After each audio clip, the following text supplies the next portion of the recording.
क्या कहा तूने? लौंडिया जिंदा है? हाँ हाँ गुजरा, रूपा जिंदा है।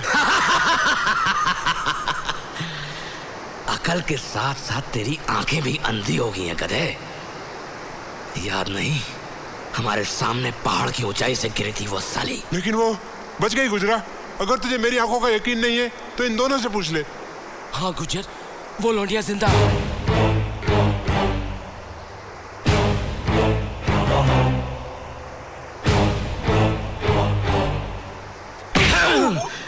और तुम लोग लौट आए उसके बिना खाली हाथ। मैंने तो उसे पकड़ लिया था गुजरा, लेकिन वो लड़की मेरे ही पेट में छुरा घुसेड़ कर भाग गई, जख्म दे गई मुझे।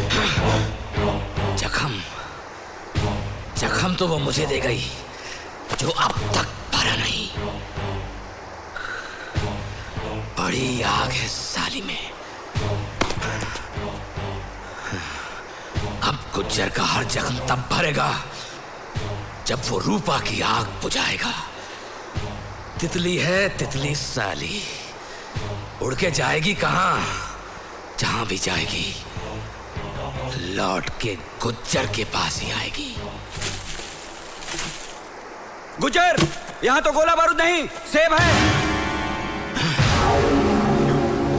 अबे ठीक तरह से देखना।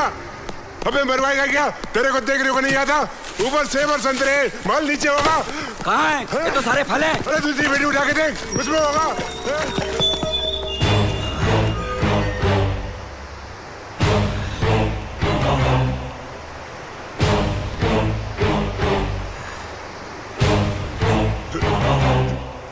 $1.5 करोड़ के फल लाया है। मैं तो गोला बारूद ही लाया था गुजरा। अगर तुझे मेरे ऊपर यकीन नहीं है तो इन दोनों से पूछ ले।